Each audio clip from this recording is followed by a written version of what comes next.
¿Qué tal? Dios bendiga a cada uno de ustedes. Un placer una vez más estar aquí para compartir el consejo de la palabra de Dios. Hoy traemos un tema, un mensaje muy especial para hablar con todos ustedes bajo el título Volviendo a la Fuente.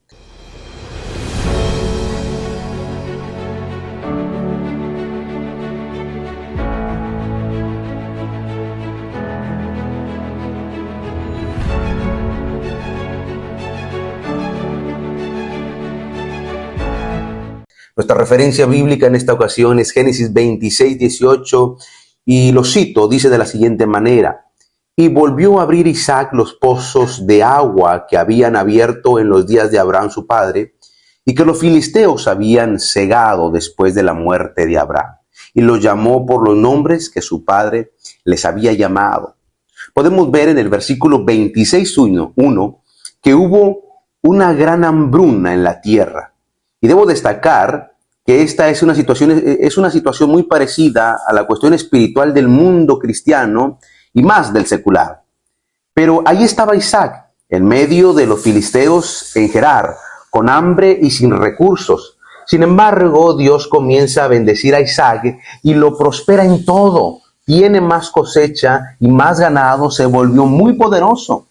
Exactamente en ese punto es cuando a los filisteos les nace una raíz de amargura y les brota envidia, tapando todos los pozos de agua que Abraham, el padre de Isaac, había abierto. Y por último, el rey Abimelech les ordenó a Isaac que se fuera de esa región por miedo a su poder.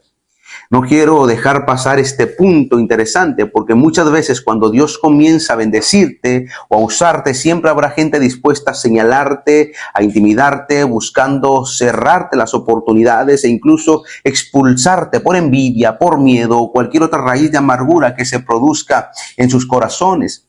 En el caso de Isaac, no tuvo otro remedio que irse del lugar para moverse a un valle, el valle de Gerar. Con esto no quiero decir que hay que salir huyendo, porque en nuestro caso la cabeza es Cristo. Él es el dueño de la tierra o la iglesia y no el hombre. Pero sí debemos notar que Isaac estaba de nuevo en una situación complicada y de necesidad. Y es así como la iglesia se encuentra hoy en día. Aunque tuvo buenos tiempos, los actuales parecen no prometer mucho. Estamos en una condición de necesidad y la iglesia debe entender que esta es una cuestión de urgencia. Y el problema no solo es organizacional o conciliar, sino que el problema tiene raíces más profundas. Es una cuestión de carácter espiritual. Y quiero que voltees a ver a Isaac de nuevo, porque esta es una condición complicada. Necesitaba agua para sobrevivir y de no encontrar o tener agua a la mano, solo le esperaba la muerte segura. Pero notemos lo que hizo Isaac al llegar a este valle, habiendo sido intimidado, menospreciado, incluso expulsado. ¿Y qué fue lo que hizo? Volvió a la fuente y volvió a abrir Isaac los pozos de agua. Volver a la fuente naturalmente se trata de volver a Cristo, volver al estado natural en que el Cristo fundó la iglesia, un estado de poder y autoridad, con un respaldo espiritual sobrenatural, haciendo que reyes de diferentes generaciones reconocieran que el Dios de Israel sigue tan vivo y real como en la antigüedad. Hablo de una iglesia que está y se mantiene en avivamiento. En ese sentido, tenemos que volver a la fuente. Pero de esta acción de Isaac quiero extraer 3 principios sumamente necesarios. Vayamos con el primer principio: implementación del legado. Veamos este primer extracto del versículo inicial.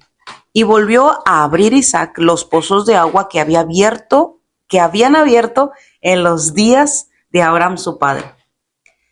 Desmenucemos esta primera parte.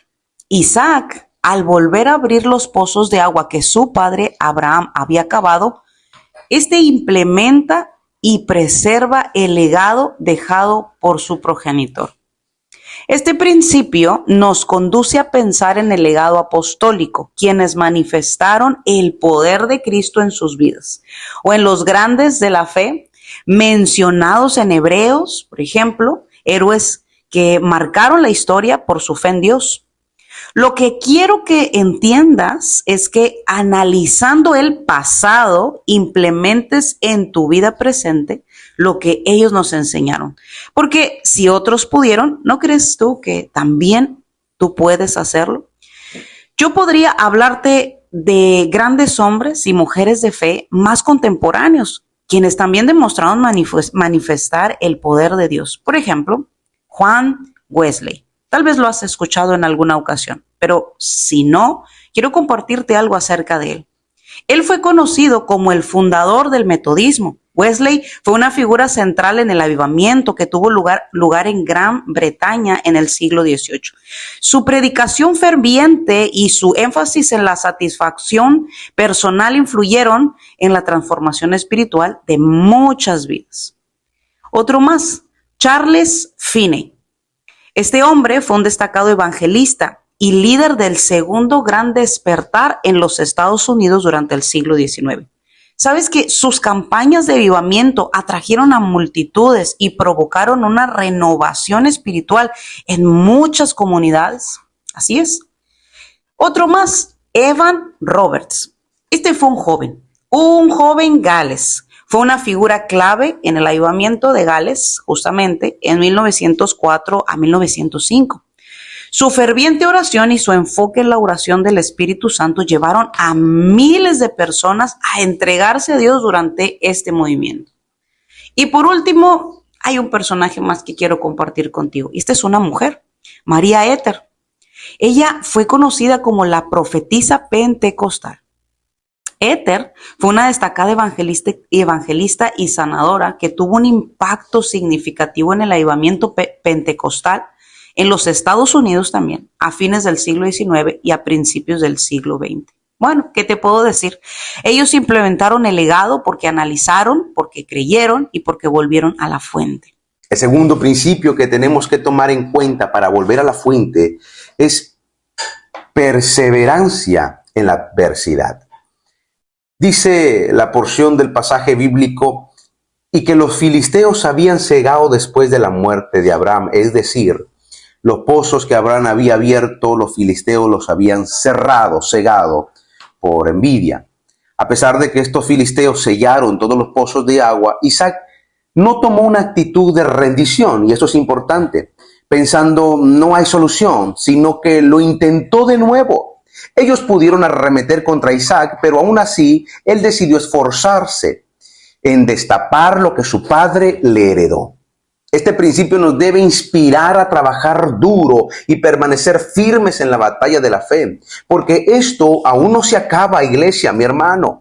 Muy a pesar de los desafíos que enfrentemos, debemos hacer un esfuerzo extra por destapar ese pozo de agua viva que es Cristo, ese derramamiento de su gloria. Lo que quiero decir es que hay tantas promesas, tantas maravillas, tantos milagros y un maravilloso avivamiento del Espíritu Santo esperando a ser derramado. Pero es necesario perseverar en la búsqueda de esa agua viva. Así que este es el segundo principio, mi hermano. Necesitamos una generación que aprenda a perseverar en la adversidad. Nos la vamos a ver bastante complicada y muchos ya han tenido complicaciones, ataques del enemigo, la misma carne, el mundo, que trata de hacer que la iglesia retroceda en su perseverancia de fe en búsqueda de una gloria maravillosa de parte de Dios para salvación de las almas. Sin embargo, nosotros tenemos que ser determinados y empezar a ser perseverantes en la adversidad.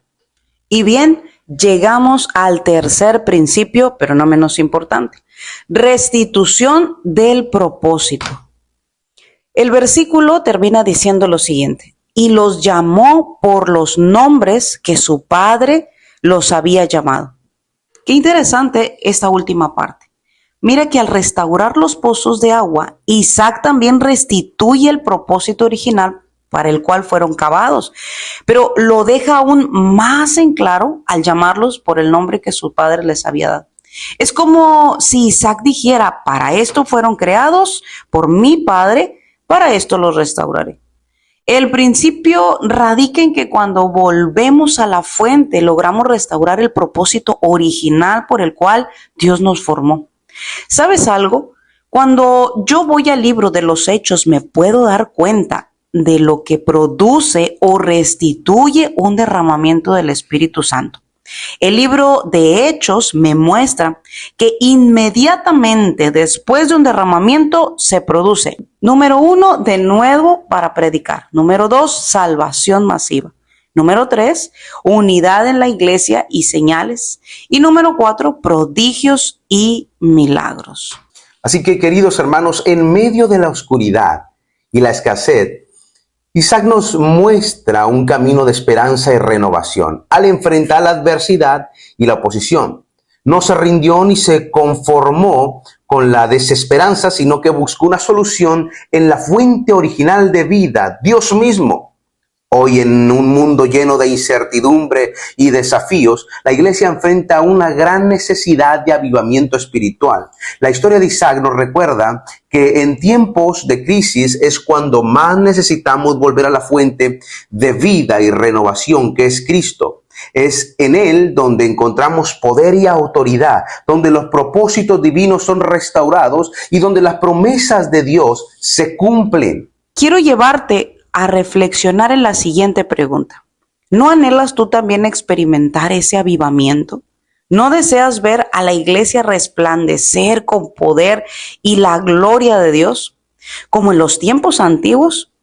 Bueno, creo que es hora de volver a la fuente. Es hora de clamar por un avivamiento que transforme vidas, que restaure propósitos y glorifique el nombre de Dios en la tierra. Quiero llevarte también esta tarde a que adoptes conmigo esta encomienda como tuya y que juntos comencemos a clamar por un avivamiento, porque México entero regrese a la fuente de todo. Así es. Y añadiría diciendo, no solo México, ¿por qué no la iglesia en general en el mundo? Volver a la fuente. Los días son complicados y lo podemos ver en las noticias, en la política, en la economía. Los tiempos son muy difíciles. Sin embargo, creo que la iglesia está deseosa de poder ver algo sobrenatural de parte de Dios, una restauración de parte de Dios. Pero nosotros tenemos que asumir nuestras responsabilidades y no simplemente dejarnos vencer por los afanes de la vida, sino que lejos de eso volver y determinarnos de verdad, volver a la fuente que es Cristo, a la búsqueda, a la devoción, a la consagración. Iglesia, este es un llamado para volver a la fuente. Fue un verdadero placer estar con ustedes en esta ocasión. Que Dios me lo bendiga. Les habló Darío Calvo junto a mi hermana Karen Calvo. Nos vemos en la próxima.